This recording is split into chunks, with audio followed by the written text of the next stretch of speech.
Now that you're familiar with the terms oxidation, reduction, and the use of the E0 table, you're ready to look at the structure and function of electrochemical cell. You will have to be familiar with these terms for the purposes of this video. Now, there are two types of electrochemical cells. There is the voltaic or galvanic cell, in which chemical reactions are used to produce the electricity. And there is the electrolytic cell, the reverse, in which electricity is used to produce chemical reactions.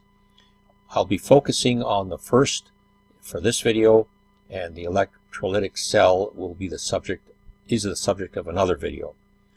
Now, the terms galvanic and voltaic have historical origins in the name of two Italian scientists. The first one, Luigi Galvani, was a biologist and chemist. And around 1780, while he was dissecting frogs, he discovered that when he had a static charge touch a frog's leg, the frog's leg twitched. And this happened each time. So he thought there was some kind of electricity innate in animals, and came up with the concept of animal electricity. Today we have the word galvanized that may suggest that, as people are galvanized into action. Now, a contemporary of his, 8 years junior, living not far away from him in Italy, Alessandro Volta, a physicist and chemist, poo-pooed this idea of animal electricity and believed that electricity should be able to be made using chemicals. And he developed what we call a voltaic pile, which is a series of discs containing two different metals and saturated with a salt solution, which indeed did produce direct current. So Volta was right. Now, in the electrolytic cell, we have here a power source, and the power source is attached to a chemical cell consisting of a key hanging into a solution of silver nitrate. Now, as electricity goes into the solution, there is a chemical reaction in which these silver ions are plated onto the surface of the nickel, and the nickel then receives a thin layer of silver plating. And in fact, electroplating is the major application of electrolytic cells. We can see here gold-plated artifacts and chromium-plated faucets that you will find in kitchens and bathrooms. Here are some common examples of the galvanic cell. We start out with the dry cells that come in all shapes and sizes that are most common. Here is a 12-volt lead-acid car battery. Here's the battery for laptops, and button cells for watches and hearing aids, and the lithium battery becoming more important for electric vehicles. And finally, we have the fuel cell here, which uses hydrogen and reacts with oxygen. Now, it's a little different than the others because it doesn't store the hydrogen. It has to be continually fed. The hydrogen could also be abstracted from methane gas or methanol. Now, fuel cells are useful for hard-to-get places like satellites, for example, or weather stations in remote areas. Fuel cells also can be used and are used in automobiles and motorcycles and buses and submarines. So there is a large future and already a history of fuel cells. It may be surprising to learn that it was actually first invented way back in the 1800s. So with this background, we're ready now to look at the electrochemical cell. Before we get to the actual electrochemical cell, I need to go back to the redox in a beaker so that we can see the need for structural difference that's required in the actual cell. Recall here that as soon as you put an iron nail into a solution of copper sulfate, the copper will immediately plate out on the iron because a positive E0 value indicates that the reaction will be spontaneous. You know how to figure this out from the E0 table. There's oxidation of the iron, and that's E0 is 0.44. The reduction of copper ion to copper gives us E0 0.34. Now, when you have two half reactions, you can add them up. Let's put a line here and get the overall reaction for the cell. So this is what it would be. This describes the reaction going on inside the beaker. And the overall E0 for that cell is plus 0.78 volts. The fact that it's plus, you remember, means that this reaction as written left to right is spontaneous. Now, in this example, the electron transfers were made directly between the copper ions and the solid iron in the same beaker, right here. This surface here, the boundary between the solid and the liquid, we often refer to as an interface. Think of two faces, the solid face and the liquid face, and this boundary is the interface between. Now, there is another way of looking at this in terms of potential energy. In the physical world, if there's a possibility of a chemical or physical reaction taking place, you look at the total potential energy before the reaction and after. If the total potential energy of the system is lower after the reaction than before, then it will proceed if given a chance. In this case, the system does attain a lower potential energy if iron is in solution and copper is in solid form. If it was the reverse, if this were a copper metal and the iron were to be here in solution, then the potential energy would already be at the lowest for the whole system, and the reaction would not proceed. Now, this is reflected by looking at this reaction in the reverse. Remember, all of these arrows are really equilibrium arrows, so we can look at it in both directions.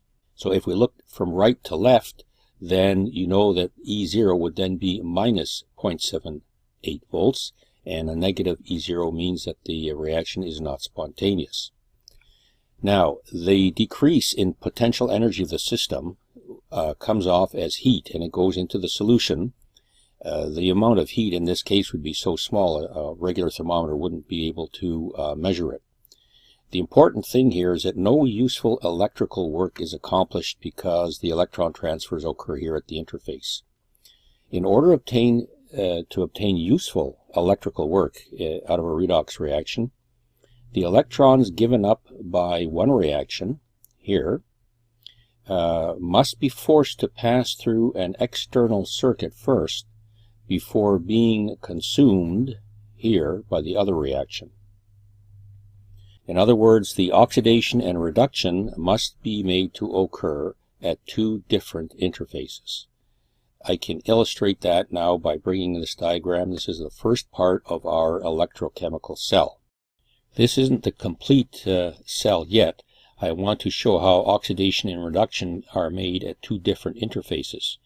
So we go up here and take this iron and put it down here into a beaker in a solution of its own ions. Then we go here and take the copper solution and put it in a different beaker. Then we can see how the copper ions are not able to be come into contact with the iron, and so redox cannot occur directly. So now we attach a wire from the iron to the copper so that electrons can travel up to the wire and over to the copper. However, with this setup right now, nothing is going to happen. And the reason for that can be explained as follows.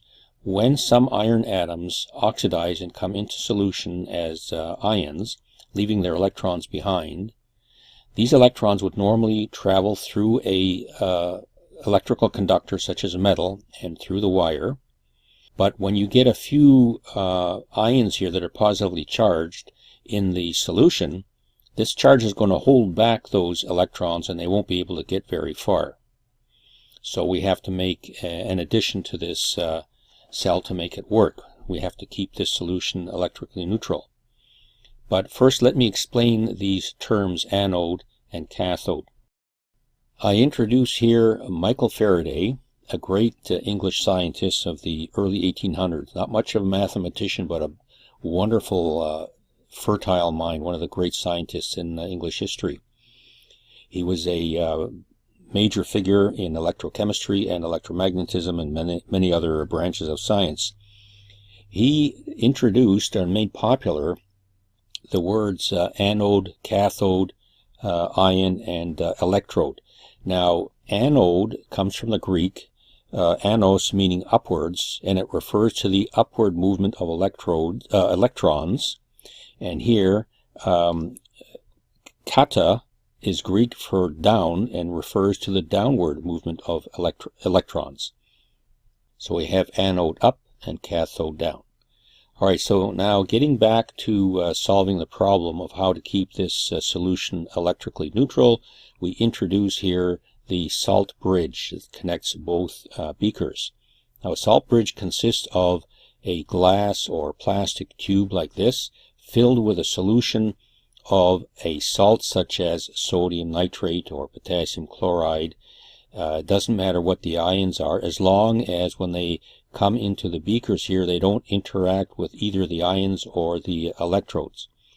Now, this is written not as the normal formula is, but it just means that throughout the solution there are sodium ions and potassium ions here and over here everywhere.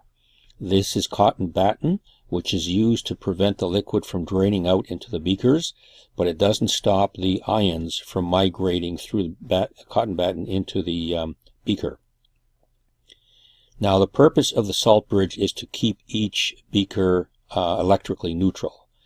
So how does that happen? As soon as we get some iron 2+ in here, the solution here becomes positively charged and will therefore attract the negative ion, nitrate, to come into the solution and keep it electrically neutral. So for every one Fe2+ that comes into solution, you can expect 2 nitrate ions to come into the solution to keep it neutral.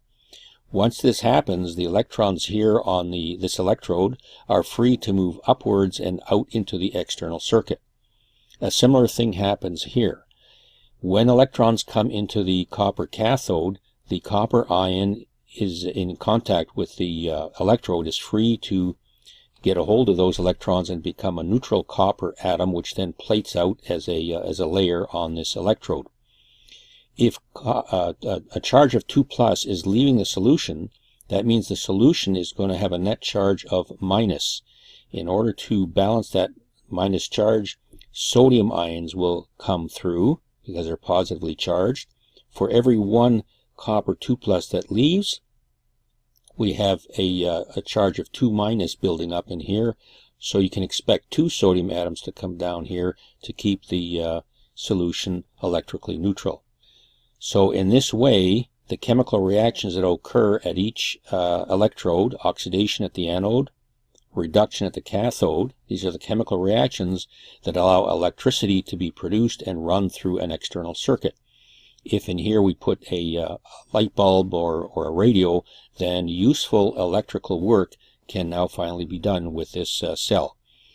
And as you might expect, the loss of iron here into the solution means the cathode is going to be losing mass. This is going to gradually shrink away. And as the copper plates out on this cathode, then the mass of this particular electrode is going to be increasing. The oxidation and reduction reactions and overall reaction in this electrochemical cell are exactly the same as up here for the redox beaker. So here it is again. And just for emphasis, let me say again that the difference is that the electrons released from the iron must now travel through the external circuit and thereby do electrical work before being consumed by the copper ion. So redox reactions are now seen to occur separately, oxidation at the anode and reduction at the cathode. Now, let me just bring the diagram in here again. Notice that the anode is got a negative sign associated with it. The cathode has a positive sign associated with it. When we come to the electrolytic cell, we find that the signs are reversed for a different reason, but nevertheless it's still true and most important that oxidation always occurs at the anode in both types of cell, and reduction always occurs at the cathode in both types of cell. Now, the final point that I want to make about the description of the cell here, 2 points. The electrode in this half cell doesn't have to be copper. Any solid on which the copper ion can plate out will do. So this could be, for example, platinum, silver, or even carbon. If you're familiar with the carbon rod in a dry cell, it could be, which is mainly graphite, that could be used as well, because these materials do not interact chemically. As long as they don't interact chemically with the ions in solution, then there's no problem having a copper ion played out on the solid surface. And similarly in here, the ions don't have to be iron ions. This doesn't have to be a solution of iron sulfate. This doesn't have to be iron in a solution of its own ions. It could be other ions, such as sodium nitrate, potassium sulfate. As long as these ions do not interact chemically with the anode here, then they don't have to be iron at all. Okay, so this ends the basic introduction to the structure and workings of an electrochemical cell.